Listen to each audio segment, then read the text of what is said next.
वाला यहाँ चला गया, एक Cl बच गया और यहाँ पर हमारे पास क्या बन जाता है CH3CH2 रेडिकल। अब ये दोनों के अंदर सॉल्यूबल होते हैं ऐसा बोल रहा है, आपस में कंबाइन हो जाते हैं और बना लेते हैं CH3। तो इसका असर्शन गलत है। रीजन क्या रखा है alkane are non polar due to less CN difference. Hello everyone, welcome to the channel. तो अभी जो एमसीक्यू की सीरीज चल रही है एनसीईआरटी एक्सट्रैक्ट की, उसका आज 3rd चैप्टर होने वाला है। मैंने प्रीवियस 2 वीडियोस अपलोड कर दिए हैं, तो हेलो एरियंस और हेलो एल्केन और पी ब्लॉक के। तो आज का जो वीडियो हाइड्रोकार्बन चैप्टर का होने वाला है, तो वीडियो को एंड तक देखना। तुम्हें नेक्स्ट वीडियो जिस भी चैप्टर का चाहिए वो कमेंट करना, जिसके कमेंट सबसे ज़्यादा होंगे जिस चैप्टर के, उस चैप्टर पर अगला वीडियो मैं बनाऊंगा। ठीक है, तो स्टार्ट करते हैं। और फर्स्ट क्वेश्चन देखते हैं। तो फर्स्ट क्वेश्चन में क्या बोल रहा है, alkanes are also known as paraffins. Assertion type question है। तो पहला स्टेटमेंट सही लिखा है। जो एल्केन्स होते हैं, एल्केन्स को हम क्या बोलते हैं, पैराफिन्स भी बोलते हैं, पैराफिन्स भी बोलते हैं। ठीक है, तो पैराफिन्स का मतलब क्या होता है, inert, inert in normal conditions. तो रीजन पढ़ लेते हैं। रीजन क्या है, these are the inert under the normal conditions. तो जो असर्शन हो तो सही था ही, रीजन भी इसका करेक्ट है और असर्शन को सही से एक्सप्लेन भी कर रहा है। तो असर्शन रीजन दोनों सही हो जाएंगे और करेक्ट एक्सप्लेनेशन भी हो जाएगा। ठीक है, तो काफ़ी इजी सा क्वेश्चन था, हो गया। जो कि आगे अच्छे अच्छे सवाल आएंगे, तो देखते रहना वीडियो को एंड तक। नेक्स्ट क्वेश्चन देखते हैं। नेक्स्ट क्वेश्चन क्या है कि फिनॉल की रिएक्शन कराई गई है ग्रिग्नार्ड रिएजेंट के साथ, CH3MgBr, इसके साथ रिएक्शन कराई गई। तो ये वाला क्वेश्चन मैंने पिछले वाले सेशन में भी डिस्कस किया था कि क्या होता है जब ग्रिग्नार्ड रिएजेंट आता है ना रिएक्शन कराने के लिए। तो सबसे पहले क्या हम देखते हैं, सबसे पहले जो चीज़ देखते हैं वो होती है हमारे पास कि कोई एसिड बेस रिएक्शन तो नहीं हो रही है ना, एसिड बेस रिएक्शन हो रही है या नहीं। तो इस वाले क्वेश्चन में देखो, SO मैंने क्या बताया था, SON और X, ऐसा इनसे जुड़ा हुआ अगर कोई H आ जाए और या फिर ये आ जाए तो वहाँ पर एसिड बेस रिएक्शन होती है। तब इस वाले क्वेश्चन में देखो, ऑक्सीजन से जुड़ा हुआ क्या आ गया है, H आ गया है, H आ गया है। ठीक है, तो यहाँ पर एसिड बेस रिएक्शन हो जाएगी। तो क्या होगा, जो कि जो CH3 है ये वाला H लेके बना लेगा मीथेन गैस, मीथेन गैस। तो ये ए वाली A नंबर गैस हो जाएगी और इसकी ये वाला कंपाउंड बन जाएगा। ठीक है, और यहाँ पर MgBr, Mg+2 में, Br माइनस में, ऐसा करके आ जाता है। तो ऑप्शन पढ़ते हैं। Compound B is non aromatic, B compound है तो एरोमेटिक है, तो ये वाला ऑप्शन गलत हो गया। Compound A is found in marshy places. तो मीथेन गैस कहाँ मिलती है, मार्सी प्लेसेस में। मार्सी प्लेसेस क्या होता है, आपने देखा होगा कि शहरों के बाहर बड़े बड़े कूड़े के पहाड़ लगते हैं, फिर वहाँ पे सड़न गलन सी होने लगती है, बहुत बकवास से एक बदबू आती है ना, तो वहाँ पे मीथेन गैस पाई जाती है। जहाँ पे सड़न गलन जैसी चीज़ें हो रही होती है ना, वहाँ मीथेन गैस, और इसी को मार्सी प्लेसेस बोलते हैं अंग्रेजी भाषा में। तो यही मार्सी प्लेसेस में पाई जाती है। तो ऑप्शन भी करेक्ट हो जाएगा हमारा। कंपाउंड एज बेसिक है तो गलत है, बेसिक नहीं होता कंपाउंड। अब ये वाला गलत हो गया तो ये वाला भी गलत है। ठीक है, तो हमारा जो बी ऑप्शन है वो करेक्ट ऑप्शन हो जाएगा, बी वाला ऑप्शन करेक्ट हो जाएगा।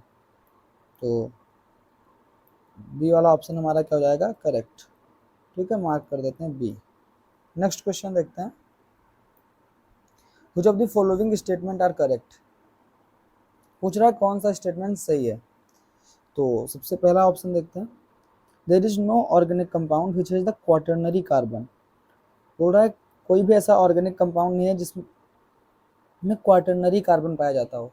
तो क्वाटर्नरी कार्बन क्या होता है कि एक कार्बन एटम जो कि 4 अदर कार्बन एटम से अटैच्ड हो। तो ऐसा कंपाउंड कौन सा है, डायमंड है ना, डायमंड है ना हमारे पास। डायमंड में क्या होता है, एक कार्बन एटम 4 और कार्बन एटम से अटैच्ड होता है, ऐसे इस तरीके से। ठीक है, तो ये वाला स्टेटमेंट क्या हो जाएगा, गलत, गलत। नेक्स्ट का, terminal carbon of a compound are always primary. किसी भी कंपाउंड के जो टर्मिनल कार्बन्स होते हैं वो हमेशा क्या होते हैं, प्राइमरी, क्योंकि वो एक ही कार्बन से अटैच हो सकते हैं। मान लो 2 से अटैच हो गया तो अब ये वाला टर्मिनल नहीं रह गया, ये वाला टर्मिनल बन गया है ना। तो ये वाला स्टेटमेंट बिल्कुल सही लिखा हुआ है, बिल्कुल सही स्टेटमेंट है। नेक्स्ट क्या है, C10H22 हैज टोटल 75 आइसोमर्स। तो ये क्या है, एनसीईआरटी की लाइन है, एक एनसीईआरटी की एक लाइन से क्वेश्चन उठाया गया है बेसिकली। क्योंकि 75 आइसोमर्स तुम ऑब्वियसली बना तो नहीं पाओगे, तो इसको रट लो आज से। C10H22 के कितने आइसोमर्स होते हैं, टोटल 75। एनसीईआरटी में लिखा है, तो हो सकता है कभी एनटीए वालों की बुद्धि खराब हो जाए तो पूछ लें। ठीक है, तो इसको रट लेना चाहिए। General formula for the alkyl group is CnH2n+2। तो ये फार्मूला किसका है, एल्केन का है, एल्केन का। ठीक है, एल्केन का है फार्मूला। एल्काइल का क्या होगा, यहाँ से एक हाइड्रोजन और जाना चाहिए, तो CnH2n+1, ये एल्काइल का फार्मूला होगा। ठीक है, तो सेकंड और थर्ड इसके करेक्ट हैं, तो इसमें देख लो सेकंड और थर्ड वाला एक ये मिल गया ऑप्शन, तो ये करेक्ट हो जाएगा। और एक इम्पॉर्टेंट बात ये सुन लो, यहाँ पे मैंने लिख दिया है वरना मैं भूल जाता, कि मैंने इन सेशंस के अंदर अभी जो चैप्टर्स चल रहे हैं इसमें आइसोमेरिज्म और आईयूपीएससी वाले सेक्शन से क्वेश्चंस नहीं ऐड किए। उसका रीजन ये है क्योंकि ये जो सेक्शन है ना थोड़ा अलग होते हैं, तो फ्लो बिगाड़ देते हैं बीच में आके। तो आईयूपीएससी और आइसोमेरिज्म इसका मैं अलग से एक वीडियो बना दूंगा जिसमें मैं जनरलाइज करके सारी चीज़ों को बता दूंगा, तो वहाँ से आप लोग देख लेना वो वाला वीडियो, ठीक है। तो यहाँ पे अभी नहीं ऐड कर रखा है मैंने। सो नेक्स्ट क्वेश्चन देखते हैं क्या है। For the following reaction what are the best catalyst at the room temperature. ये जिसने देख लिया भाई मत देखो, ये गलत लिखा हुआ है, ये मत देखना, ये गलत लिखा है, ठीक है। What are the catalyst the best, what are the best catalyst at the room temperature. Room temperature पर बेस्ट कैटलिस्ट कौन से इस रिएक्शन के लिए। PT, PD, PT, NI. ऊपर जिसने देखा उसका गलत हो जाएगा। ऑल ऑफ द एबव वाले जो भी हैं भाई गलत है उनका option, all of the above नहीं सही है। देखो पीटी, पीडी, पीटी, इनमें से ऑप्शन सही होगा क्योंकि निकल जो होता है इसके साथ क्या चाहिए होता है, हायर टेम्परेचर। हायर टेम्परेचर पर रिएक्शन होती है। और अगर तुम क्वेश्चन को ध्यान से पढ़ो तो यहाँ क्या लिखा है, रूम टेम्परेचर लिखा हुआ है ना। तो अगर तुम क्वेश्चन को ध्यान से पढ़ो तो यहाँ पे देखो रूम टेम्परेचर लिखा हुआ है और निकल के साथ हायर टेम्परेचर चाहिए होता है, तो ऑप्शन सी जो है तो गलत हो गया, तो मतलब ऑल ऑफ द अबव नहीं होगा। और जो हमारे पीटी और पीडी होते हैं इनके साथ जो रिएक्शन होती है हमारी वो रूम टेम्परेचर पर हो जाती है, तो ऑप्शन बी जो होगा हमारा करेक्ट हो जाएगा, ठीक है। नेक्स्ट क्वेश्चन देखते हैं। Which of the following method reaction is not correct to prepare haloalkane. यहाँ पे छोटी सी गलती हो गई, इसको एल्केन कर लो सिर्फ हेलो एल्केन की जगह, ठीक है। तो वुड्स रिएक्शन मैंने पहले डिस्कस की थी, इससे एल्केन बनता है। तुम लोगों ने पीछे वाला वीडियो देखा होगा, उसमें मैंने बता रखा है कि वुड्स रिएक्शन क्या होती है, तो ये वाला सही है, इससे एल्केन बनता है। यहाँ पर नॉट करेक्ट पूछा है, ठीक है। Reduction of alkyl halide with ZnNHCl, तो कोई RCl टाइप है उसका रिडक्शन कराएंगे ZnHCl के साथ, तो R बचता है हमारे पास, तो ये भी एल्केन बचता है, एल्केन बनता है, मतलब इससे भी एल्केन मिल जाता है। डिकार्बोक्सिलेशन RCOOH, इसका डिकार्बोक्सिलेशन करा देंगे तो हमारे पास R मिल जाएगा हमें। मतलब इन सारी रिएक्शन से हमें एल्केन मिल जाता है, तो हमारा जो करेक्ट ऑप्शन होगा वो नोटा हो जाएगा क्योंकि सारी रिएक्शन से हमें एल्केन मिल रहा है। नोटा का मतलब नन ऑफ द अबव होता है, जिसको नहीं पता है भाई देख लो। नेक्स्ट क्वेश्चन देखते हैं, 6 नंबर क्वेश्चन। ये क्या है, क्वेश्चन बोला a sodium salt of CH3COOH is electrolysed then which of the following statement are correct. तो CH3COO- Na+ इसको इलेक्ट्रोलाइज किया जा रहा है, ठीक है। तो कौन सा स्टेटमेंट सही है, तो देखो सबसे पहले जब इलेक्ट्रोलाइज होता है तो कैथोड पर क्या होता है, कैथोड पर क्या होता है, कैथोड पर हाइड्रोजन गैस इवॉल्व होती है। और एनोड पर क्या होता है, एनोड पर CH3 रेडिकल्स आके मिलते हैं, दो रेडिकल, और बना लेते हैं इथेन गैस। अब इसके हिसाब से ऑप्शन पढ़ो। Hydrogen gas H2 will evolve at cathode, तो सब सही ऑप्शन लिखा हुआ है। H2 गैस एनोड पे अब तो नहीं होगी, कैथोड पे होगी। Saturated hydrocarbon gas will evolve at anode, तो एनोड पर क्या हो रहा था, इथेन गैस, तो इथेन गैस सैचुरेटेड भी है और हाइड्रोकार्बन गैस है, तो ये वाला ऑप्शन सही हो जाएगा। तो मतलब बोथ एंड सी ऑप्शन के क्या होंगे, करेक्ट होंगे, both and C are correct, तो हम इसमें डी मार्क कर देंगे। नेक्स्ट क्वेश्चन की तरफ चलते हैं, सारे इजी इजी क्वेश्चन ही थे। तो नेक्स्ट क्वेश्चन क्या है, असर्शन रीजन टाइप क्वेश्चन आ गया बेसिकली। तो इसमें क्या बोल रहा है, alkanes are highly soluble in polar solvent. एल्केन्स जो होते हैं वो पोलर सॉल्वेंट के अंदर सॉल्युबल होते हैं, ऐसा बोल रहा है। और रीजन क्या रखा है, alkane are non polar due to less CN difference, तो इसका असर्शन गलत है। मैं बता देता हूँ क्यों। तुम लोग एक चीज़ आज से याद कर लो, एक बहुत इंपॉर्टेंट चीज़ याद कर लो, ये लिख देता हूँ मैं इंपॉर्टेंट इधर, कि लाइक डिजॉल्व्स, से पता होगा बहुत सारे लोगों को, और जिसको नहीं पता वो याद कर लो। लाइक डिजॉल्व्स लाइक, ठीक है। लाइक डिजॉल्व मतलब, लाइक का मतलब क्या हुआ कि जो पोलर सॉल्वेंट होंगे उनके अंदर पोलर सॉल्यूटली डिजॉल्व होगा, और जो नॉन पोलर होंगे उनके अंदर नॉन पोलर डिजॉल्व होगा, ठीक है। तो अब देखो यहाँ पर एल्केन्स जो होते हैं, एल्केन्स जो होते हैं उनका नेचर क्या होता है, एल्केन्स का नेचर होता है, इसको हटा दिया मैंने, चलो। एल्केन्स का जो नेचर होता है वो क्या होता है, नॉन पोलर, ठीक है। तो पोलर सॉल्वेंट के अंदर क्या होंगे, सॉल्युबल नहीं होंगे, तो इसका असर्शन जो हो जाएगा गलत हो जाएगा। और रीजन देखो क्या है, alkanes are non polar due to less EN difference of C and H। तो एल्केन्स जो होते हैं नॉन पोलर क्यों होते हैं, क्योंकि जो कार्बन और हाइड्रोजन के बीच का इलेक्ट्रोनेगेटिविटी डिफरेंस है ना वो कम होता है। तो इसका रीजन बिल्कुल सही है और असर्शन जो है गलत हो जाएगा, तो option C is the correct option. ठीक है, नेक्स्ट क्वेश्चन की तरफ चलते हैं। नेक्स्ट क्वेश्चन में बोल रहा है असर्शन रीजन क्वेश्चन फिर से, the petrol in the lower fraction petroleum are used to remove the stains of the grease. तो आपने कभी कभी देखा होगा जब वो किसी कपड़े वगैरह पे किसी ऑयल या ग्रीस का कोई स्टेन रह जाता है तो उसको पेट्रोल से साफ कर दिया जाता है। तो असर्शन इसका सही है। अब मैं बताता हूँ कैसे होता है। देखो, जो पेट्रोल होता है तुम्हारा वो क्या है, हाइड्रोकार्बन है। हाइड्रोकार्बन जनरली क्या होता है, नॉन पोलर होता है। और नॉन पोलर हुए तो पानी के अंदर मतलब सॉल्युबल नहीं होंगे, पानी से दूर भागेंगे, तो हाइड्रोफोबिक नेचर के होता है। ठीक है, तो क्या होता है, ऑयल और ग्रीस का जो मार्क होगा वो भी ऑर्गेनिक कंपाउंड होगा, हाइड्रोकार्बन होगा जनरली, और वो भी नॉन पोलर होगा।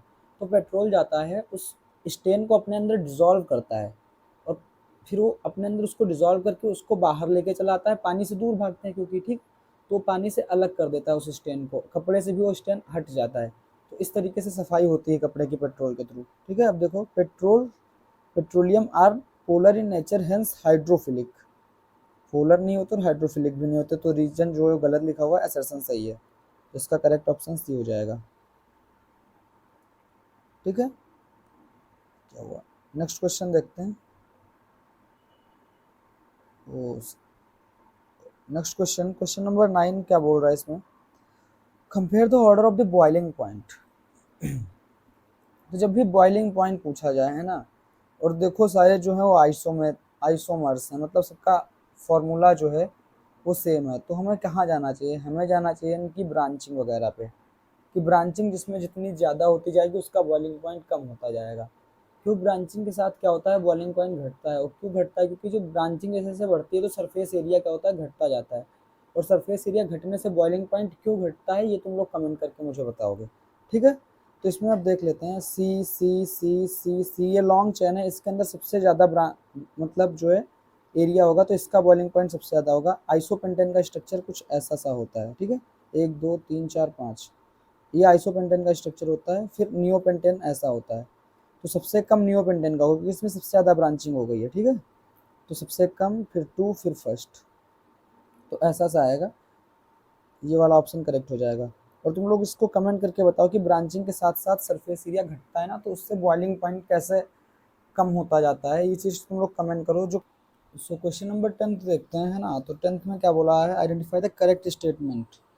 करेक्ट स्टेटमेंट बताना है बेसिकली इसमें। तो सबसे पहला स्टेटमेंट देखते हैं, the lower alkanes do not go nitration and sulphonation reaction. तो ये स्टेटमेंट बिल्कुल सही लिखा हुआ है, एनसीईआरटी के एक लाइन से उठाया हुआ स्टेटमेंट है। ठीक है, तो ये बिल्कुल सही है। नेक्स्ट क्या है, CH3 मतलब इथेन गैस की रिएक्शन कराई गई है इसके साथ। और ये, तो मैं इसका मैकेनिज्म बता देता हूँ क्योंकि नीचे जो 3 सवाल हैं इसी रिएक्शन पे बेस्ड है ना। तो यहाँ पर एक पेज ऐड कर लेते हैं, एक पेज यहाँ से ऐड करते हैं, यहाँ पे नहीं होगा ऐड, छोड़ो, ऐसे ही बता देता हूँ मैं। देखो यहाँ पर क्या होता है सबसे पहले इस रिएक्शन के अंदर। सबसे पहले जब हम लेते हैं CH3 HNO और Cl2, है ना, तो सबसे पहले इसमें होता है एक स्टेप, उसको बोलते हैं इनिशिएशन। उसको क्या बोलते हैं, इनिशिएशन। इनिशिएशन इसके अंदर क्या होता है, जो Cl2 मॉलिक्यूल होता है यूवी लाइट के हेल्प से इसका क्लीवेज हो जाता है, ये बन जाता है Cl रेडिकल और Cl रेडिकल। ठीक है, इस स्टेप क्या बोलते हैं, इनिशिएशन, इसको ध्यान रखना। ठीक, नेक्स्ट स्टेप जो होता है वो होता है प्रोपेगेशन का। प्रोपेगेशन का स्टेप होता है, इसमें क्या होता है, जो Cl का रेडिकल है ये इथेन के रेडिकल से क्या करेगा, एक H निकाल लेगा। ठीक है, और यहाँ पर बना लेगा खुद HCl। ठीक है, और अभी भी हमारे पास ये CH2 और Cl। ठीक, अब देखो यहाँ तक प्रोपोगेशन खत्म हो गया। अब आता है हमारा टर्मिनेशन स्टेप। इसमें क्या होता है कि CH3 CH2 ये तो बना ही है हमारे पास। ठीक है, इसके बाद ऐसा भी तो हो सकता है कि एक ऐसा और बनाओ, तो ये दोनों कंबाइन होकर ऐसा बना लें, तो इसको बोलते हैं टर्मिनेशन। ठीक है, तो देख लो ये पूरा मैकेनिज्म मैंने इसका बता दिया है। तो अगला क्या है, ये तो सही लिखा हुआ है, फ्री रेडिकल का ये जो है वो एग्जाम्पल है। Next in the initiation step of the reaction to cleavage of the Cl2 molecule occurs, ये भी सही बात है, अभी जैसे मैंने बताया यहाँ पे। Propagation step involve the formation of this, तो प्रोपेगेशन स्टेप में इसका फॉर्मेशन होता है, तो ये भी सही है, मतलब इसके जो सारे स्टेटमेंट है वो करेक्ट है। तो ऑप्शन डी हमारा जो है करेक्ट हो जाएगा। ठीक है, नेक्स्ट वाला क्वेश्चन देखते हैं, what are the possible product of this reaction. उसी पे बेस्ड है कि इसमें पॉसिबल प्रोडक्ट क्या होगा रिएक्शन में। तो इसमें भी वही देख लो, CL पहले ब्रेक होगा तो Cl रेडिकल बनेगा, CH3 रेडिकल एक तो बन जाएगा इससे।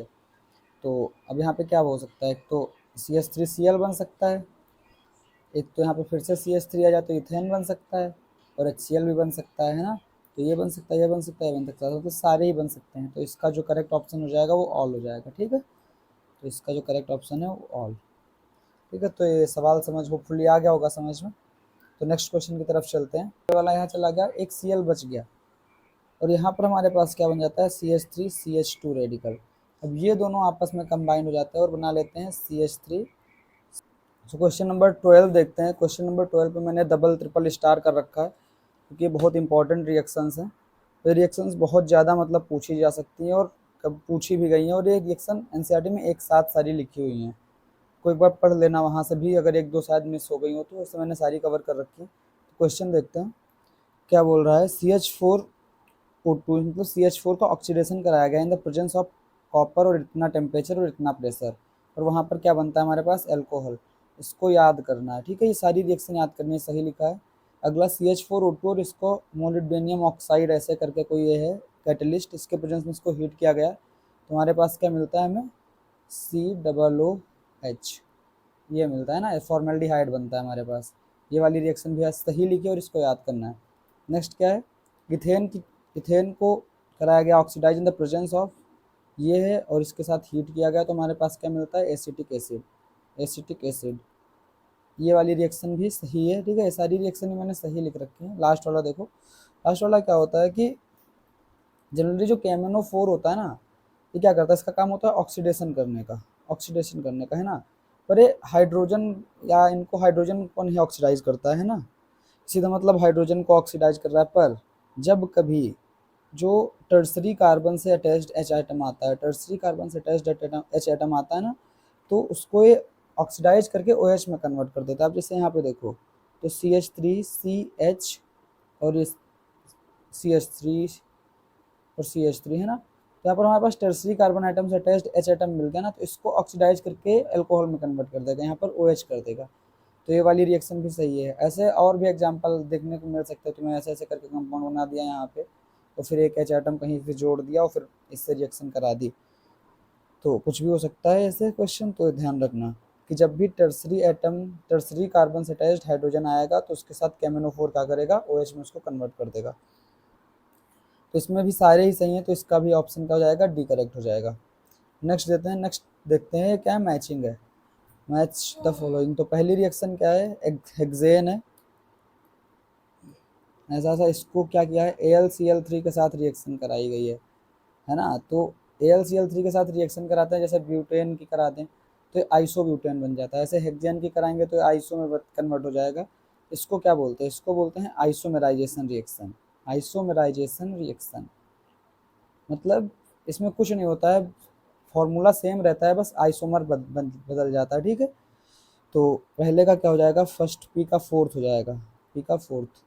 क्यों क्या है, देखो जब हेक्सेन की रिएक्शन Cr2O3 और 773 केल्विन और इतने प्रेशर पे कराते हैं ना, तो ये क्या बना लेता है, बेंजीन बना लेता है। यहाँ पे 1 2 3 4 5 6 6 कार्बन है तो बेंजीन बन जाएगा। अभी यही अगर 7 कार्बन होते 1 2 3 4 5 6, तो फिर ये ऐसा सा टॉलिन बन जाता। ठीक है, तभी टॉलिन बन जाता है। तो ऐसी रिएक्शन होती है, इसको क्या बोलते हैं, एरोमेटिक कंपाउंड बन गया ना, एरोमेटिक कंपाउंड बना तो इस रिएक्शन को बोलते हैं एरोमेटाइजेशन। तो इसका फोर्थ हो जाएगा, तो मतलब पी का हमारे पास मिल गया 2 और क्यू का हमारे पास मिल गया फोर्थ। ठीक है, आर देखते हैं, CH4H2O और निकल के साथ रिएक्शन कराते हैं जब, इस रिएक्शन में क्या मिलता है हमें, CO प्लस पानी, इसको बोलते हैं वाटर गैस मिक्सचर।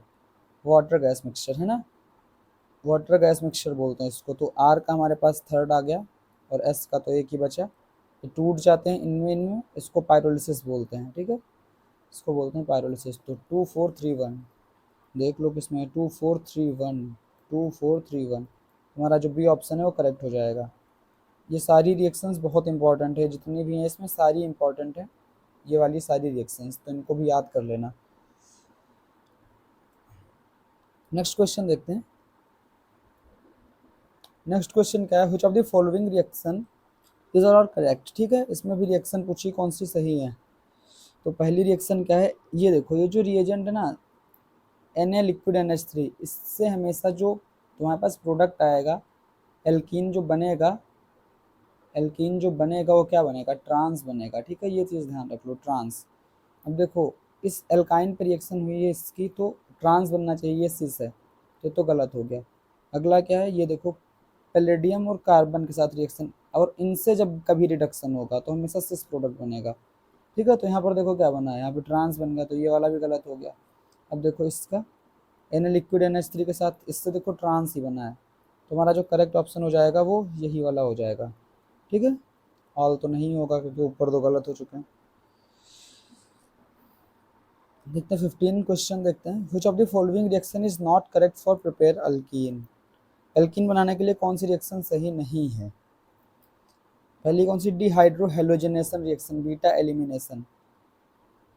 देखो, इसको जब KOH अल्कोहलिक ऐसी रिएक्शन कराते हैं ना, तो इसमें इससे जुड़ा हुआ बीटा, यहाँ पर अल्फा मतलब बीटा H होना चाहिए, यहाँ पर हाइड्रोजन एटम होना चाहिए। तो क्या होता है कि ये चला जाता है और ये हाइड्रोजन भी चला जाता है, और यहाँ पर डबल बॉन्ड आ जाता है, इसको बोलते हैं बीटा एलिमिनेशन। ठीक है, और इसको डिहाइड्रो हेलोजनेशन रिएक्शन भी बोलते हैं, इसमें हाइड्रोजन और हेलोजन दोनों निकलते हैं और डबल बॉन्ड फॉर्म होता है, तो इससे तो बनती है। ठीक है, इससे तो एल्कीन बनता है, उस पर पूछा नॉट करेक्ट फॉर। तो इससे अगला क्या है, डीहेलोजिनेशन रिएक्शन।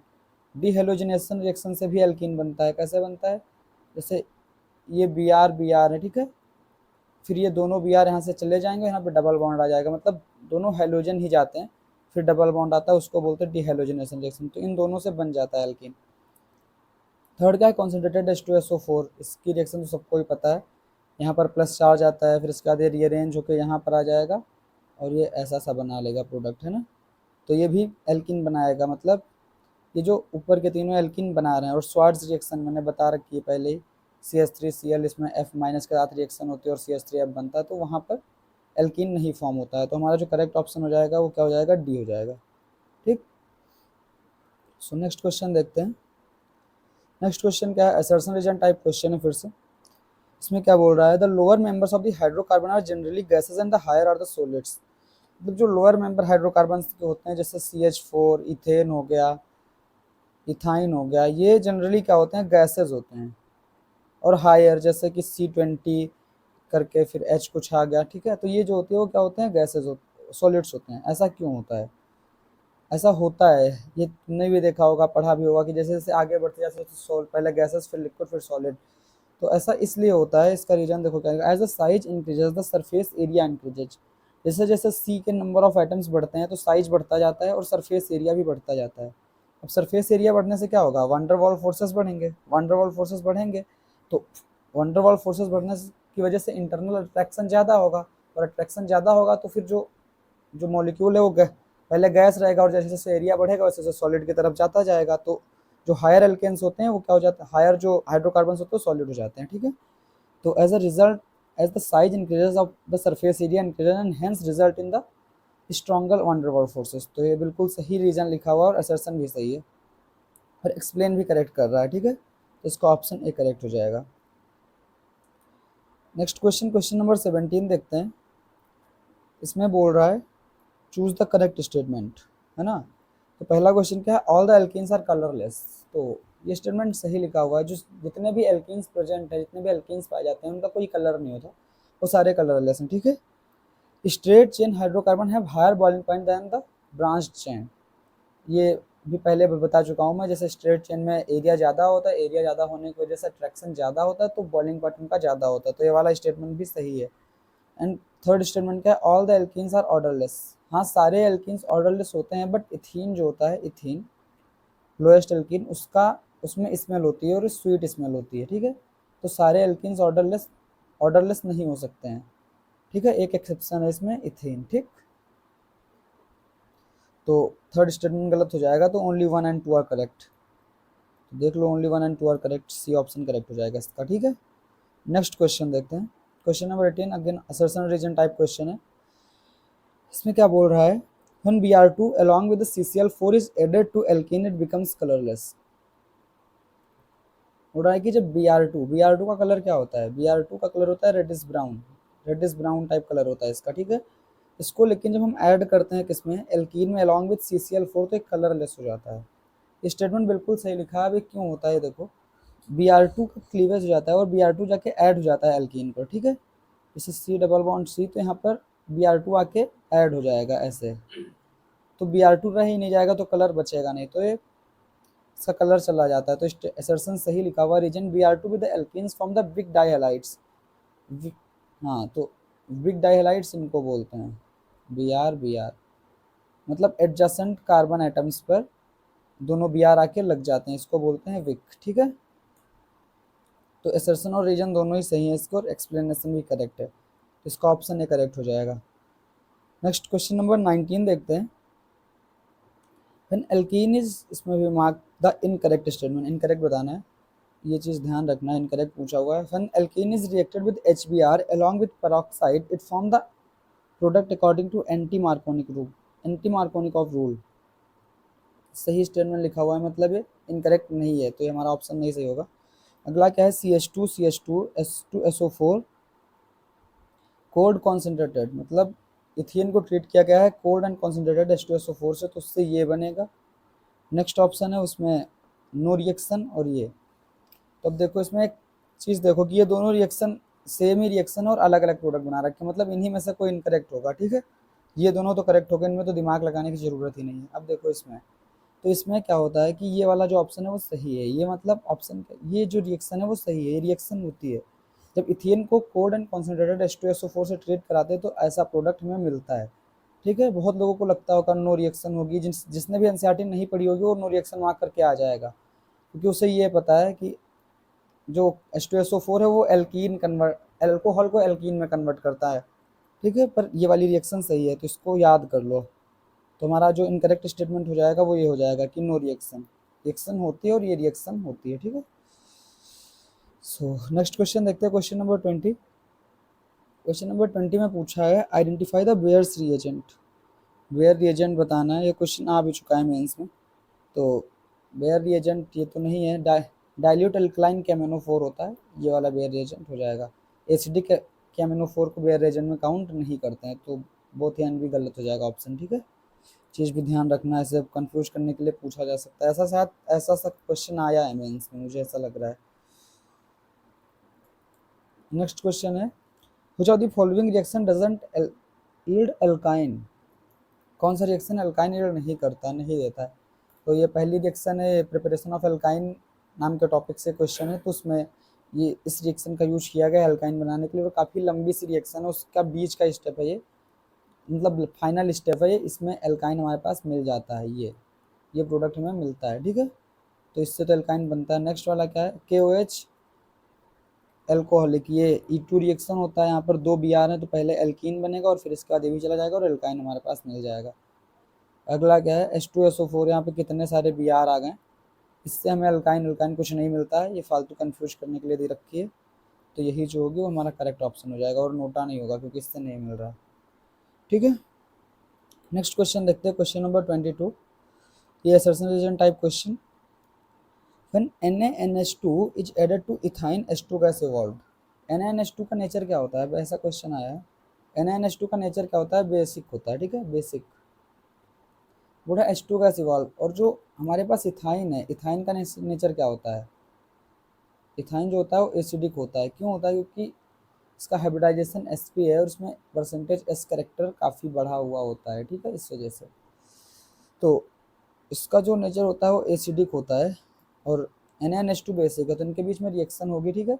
रिएक्शन होती है तो क्या होता है, हाइड्रोजन गैस निकलती है और ऐसा सा कुछ बन जाता है, ये यहाँ पर माइनस आ जाता है, ये अरे यार ऐसा बनता है, ठीक है, यहाँ पर माइनस आता है, ये रहता है, और हाइड्रोजन गैस जो होती है वो इवॉल्व होती है। क्या रहेगा, due to sp hybridisation alkyne are acidic, तो रीजन भी सही है और एक्सप्लेनेशन भी सही है, तो option B is the correct, ठीक है।